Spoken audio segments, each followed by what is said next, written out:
Oh man! All right, now what do you think of this here? This is the Eberle. Yeah, this is the trade. I tell you, this is much better than Brogdon in the first, which was never Sacramento. Yes.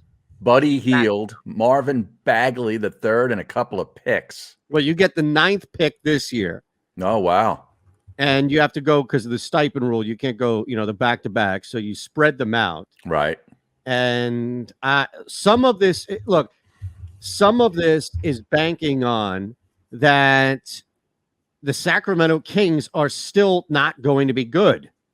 And after this year, those picks are still going to be lottery. Mm-hmm. If you can get now the top 10 and 25 is the expectation that by then maybe they can get out of that. But look, if they're a 14th to 18th pick and you're picking 28th, you can easily package those two and move up if you wanted. So I look at the currency more so than the players and think this isn't my top choice. But if I woke up the next day and saw this for Ben Simmons, yeah, I wouldn't be bent. Me neither. I'd be okay with it. No question. I mean, you get a score in Buddy Hield. He can contribute now, but the long-term goals are having those first round picks, and I'd be cool with that. I'd be very cool with it. Doing that. Now, what makes him think that that's a deal that's out there to be made? I mean, or is this just a trade machine thing that works with a team that always seems to be in flux? Like this, is he making this trade, cooking this thing up because he's hearing that Sacramento might want to deal Buddy Hield for Ben Simmons? Well, they've been talking about they started talking about that earlier in the season, didn't they? That was a trade rumor earlier in the season. For Ben? Yeah. Really? Yeah. I remember this earlier in the season. This before, even the playoffs. So, I mean, let me see. What did he average this year? Simmons? No, Buddy Hield. Stats wise. Well, yeah, I mean, that's the thing. 16 points a game. Correct. Hield comes in. Hield doesn't come in as your number, as a top 3 option for scoring. Hield is a guy, Hield is an upgrade to Danny Green, right? Right. But you've moved money, and while that's equal in the sense of it, as far as the 33, you're not necessarily hamstrung with one guy. So there is something here. Now, if you really wanted to, you could throw in, God, I don't know who it would be. It's probably going to be a combination of Maxey or Thibault, but you could get Halliburton back. And if Iowa State. Yes, that kid can play. Mm-hmm. I don't know if Sacramento wants to part ways with him because he's the future alongside Fox, and they ain't giving up Fox. I saw that Ash on the stream. I'd love De'Aaron Fox here. Sacramento, I do not believe would give him up.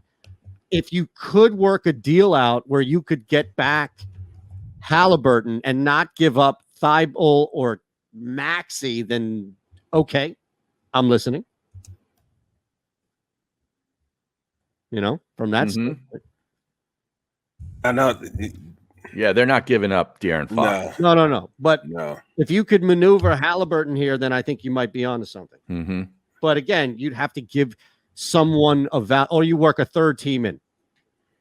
I don't think so. I don't think you would have to give up. I don't think so. Well, Halliburton is worth more.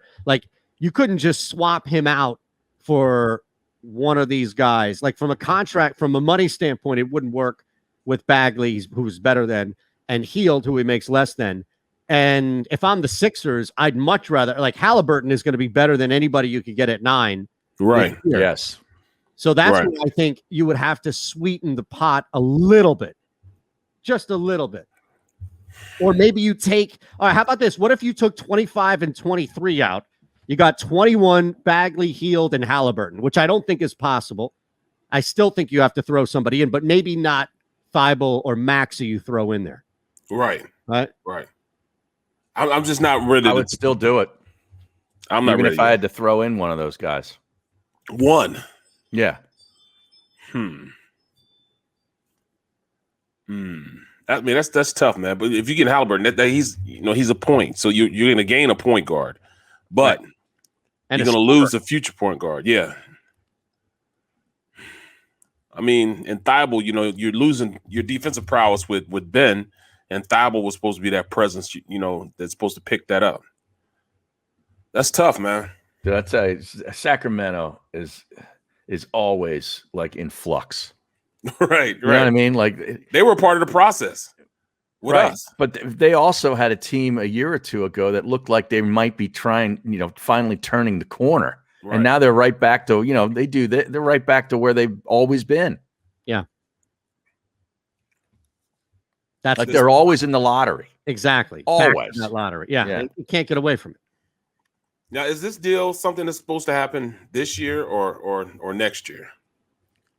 I mean, before the draft.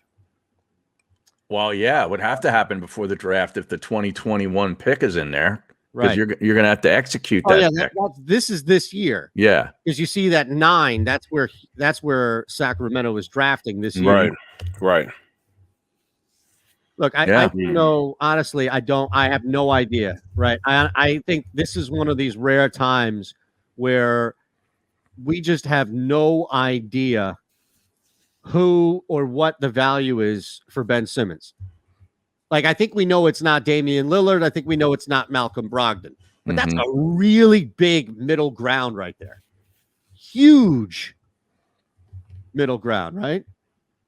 Oh, yeah, look at AJB with a great shout there. Yes, you're right. Isn't that, though? Like, isn't that kind of this middle ground that we're talking about where I have no idea? Like, I couldn't set the parameters for Ben Simmons' value outside of, well, the sun's going to come up and the sun's going to go down. Like, I couldn't tell you anything more about the day but those two constants. Well, I mean, we really don't know his worth right now. Right. Yeah. Can you imagine him getting the news that he's going to Sacramento? Oh, my God. I mean, that's worse. Is that worse than going to the Timberwolves? No. It's in the NBA? A good climate, at least.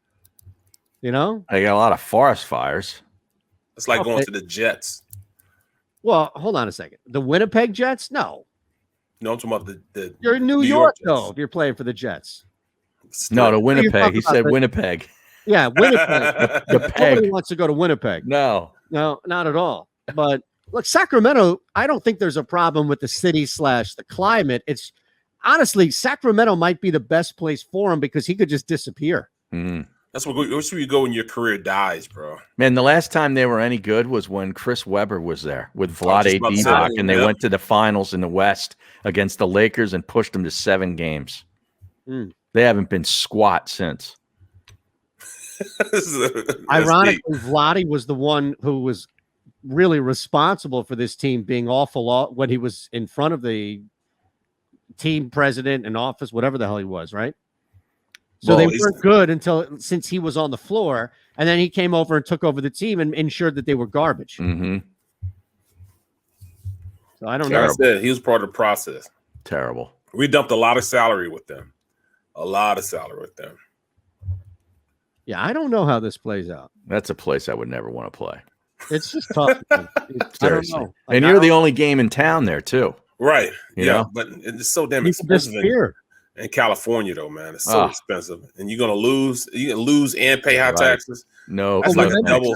He already has a mansion. Yeah, he lives in L.A., so he's more money in LA away, than Sacktown, right? Right. Wow. He'd never.